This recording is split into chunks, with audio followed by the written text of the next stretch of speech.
मेरे प्रिय बच्चे, आंधियाँ चलने लगी है, भयंकर तूफान आने वाले हैं।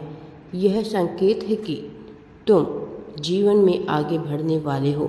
तुम प्रगति की ओर बढ़ रहे हो। प्रगति तुमसे बात करने का एक जरिया ढूंढ रही है। बहुत से संकेत तुम्हें भेजे गए, लेकिन उन संकेतों तक तुम्हारी पहुंच ना हो सकी, जिस वजह से अब तक योजनाएं बना जा रही थी कि तुम्हें ना तकलीफ हो ना समस्या हो। तुम्हारे पास संकेत पहुंच जाए।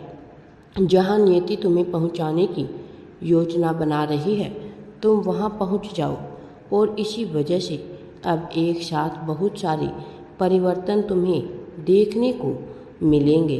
अब तुम प्रत्यक्षदर्शी हो उन परिवर्तनों के, जिनकी तुमने कल्पना भी नहीं की, क्योंकि यह कल्पनाएं वास्तविकता में प्रमाणित होने जा रही है। एक ऐसी वास्तविकता जिसके घटित होने की आशंका बहुत से ऋषि मुनियों ने भी लगाई थी, क्योंकि यह घटित ना हो सकी थी। बहुत से विद्वान के मन में यह जन्म लिया, लेकिन यह संपूर्ण ना हो सका। लेकिन अब यह हो रहा है। तुम्हारे लिए इसे किया जा रहा है और तुम इसके प्रभाव से, इसके क्षेत्र से वंचित ना रह जाओ। इस वजह से आज तुम्हें यह दिव्य संदेश प्रदान किया जा रहा है।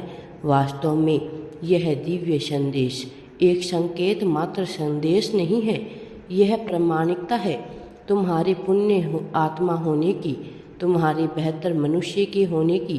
तुम जिस तरह के जीवन को जी रहे हो, यह जीवन जीना सामान्य मनुष्य की बस की बात नहीं है। और शायद यह तुम्हें अभी समझ भी नहीं आई, लेकिन जब तुम गहराई में उतरो और अपने जीवन को देख पाओगे, उसका आकलन कर पाओगे, तब तुम्हें अपने ऊपर गर्व महसूस होगा। फक्र से तुम्हारा सर उठ जाएगा और यह घमंड के तौर पर नहीं होगा, यह अहंकार के तौर पर नहीं होगा, बल्कि यह आत्मविश्वास से भरा एक ऐसा भाव होगा जिसे समझा नहीं जा सकता। लेकिन क्योंकि तुम समस्याओं से घिरे रहे हो, क्योंकि तुम्हारे जीवन में दुविधा आती गई है, इसलिए तुम्हें बहुत सी तकलीफ़ों का सामना करना पड़ा है। लेकिन अब नहीं, अब सब कुछ बदल रहा है। अब कुछ ऐसा हो रहा है जो तुम्हारी सोच से अलग है, कुछ ऐसा जिसे बहुत पहले हो जाना चाहिए था। यह परिस्थितियाँ नियति के आदेशों के तहत ही कार्य करती है। तुम्हारे भी जीवन की परिस्थिति रची गई इसलिए ताकि तुम वहाँ पहुँच सको जहाँ तुम पहुँचने के योग्य हो, ताकि तुम वह हो सको जो तुम हो जाने के लिए जन्म लिए हो। बहुत सी रहस्यमय बातें हैं जिनसे पर्दा हटेगा। वह दिन दूर नहीं। जैसे जैसे तुम करीब आते जा रहे हो, तुम्हें बहुत से दिव्य द्वारों को खोलने का प्रस्ताव प्रदर्शित कर रहे हो। यह तुम जानबूझकर नहीं कर रहे हो, बल्कि अनजाने में तुम्हारे साथ ऐसी घटनाएं घटित हो रही है कि तुम शांत चित्त मन से और प्रवृत्ति के होते जा रहे हो। तुम धीरे धीरे महसूस कर पाओगे कि तुम जिस अंतर यात्रा पर निकले थे, वह अध्यात्म की अंतर यात्रा तुम्हें आसान नहीं मालूम पड़ती, लेकिन धीरे धीरे तुम्हें इसमें आनंद आने लगेगा।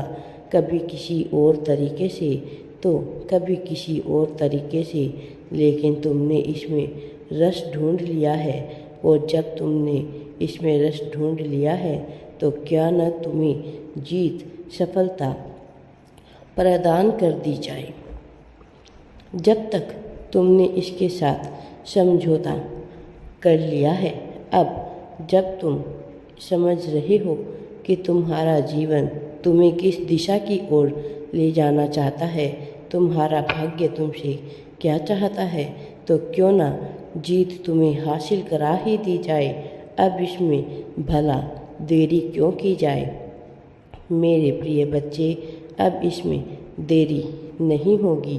अब सब कुछ तुम्हारे अनुसार ही होगा, लेकिन कुछ बातों का तुम्हें विशेष ध्यान रखना है, क्योंकि चल पड़ी है, लेकिन उससे पहले वह क्या है जो पाना तुम्हारा लक्ष्य है। तुम्हारा अपना सिद्धांत और लक्ष्य क्या है, जिसके बिना तुम जीवन जी नहीं पाओगे। वह क्या है जो इस तत्व से लवरेज है, जो सभी भावनाओं से ऊपर है। तुम्हें अपनी उस भावना तक, उस अनंत गहराई तक पहुंचना है और तुम्हें वहां तक पहुंचना ही होगा। और मैं तुम्हें बता दूं कि तुम इस राह पर कभी भी अकेले नहीं रहोगे। मैं सदैव तुम्हारी सहायता के लिए तुम्हारे पास रहूँगा। तुम्हारी शक्तियाँ, मेरी शक्तियाँ तुम्हारे पास रहेगी, तुम्हारा रक्षण करेगी। मेरे प्रिय बच्चे, वो जो भी लोग तुम्हें नीचे धकेलना चाहते हैं, तुम्हें गिराना चाहते हैं, तुम्हें हराते हुए देखना चाहते हैं, उनके मंसूबे सफल नहीं होंगे। उन्हें मुँह की खानी पड़ेगी, क्योंकि तुम एक पुण्य आत्मा हो। पुण्य आत्मा के साथ तो बुरा किया ही नहीं जा सकता, उसके साथ बुरा होने भी मैं नहीं दूंगा। अन्यथा यह धरती केवल हिंसात्मक रह जाएगी। जब इस ब्रह्मांड की रची हुई रचना, जहाँ प्रत्येक जीव अहिंसावादी जीवन और तारतम्यता के साथ जीने के लिए आया था, लेकिन धर्म को ना समझ पाने के कारण कई चीज़ों को हिस्सों से जोड़ दिया गया, जबकि वह दिखने में भले ही हिंसात्मक हो, किंतु वह पूरी तरह से अहिंसात्मक ही है, क्योंकि वह धर्म के मार्ग पर किया गया एक कार्य है जिसे हिंसात्मक नहीं कहा जा सकता। मेरे प्रिय बच्चे, धर्म से जुड़ा हुआ कार्य हिंसात्मक नहीं कहलाता, लेकिन जब मनुष्य ताकत के बल पर किसी को नीचे गिराना चाहता है, उसे दबाना चाहता है, तब वह अपनी ही पतन का कारण खोज रहा होता है और उसी में वह ढूंढता रहता है। वह अधर्म की बातें करता है, अधर्म को अपना हथियार समझता है और वह धराशायी होता है। लेकिन मेरे प्रिय बच्चे, तुम ऐसे नहीं हो। तुम हमेशा सकारात्मक बातें करते हो, धर्म की बातें करते हो और आध्यात्म की राह पर तुम अब निकल पड़े हो। अब तुम्हें सफल होने से कोई नहीं रोक सकता। सफलता अब तुम्हारा अधिकार बन गई है। राधे राधे जी। वीडियो पसंद आए तो लाइक, शेयर एंड चैनल को सब्सक्राइब जरूर करें।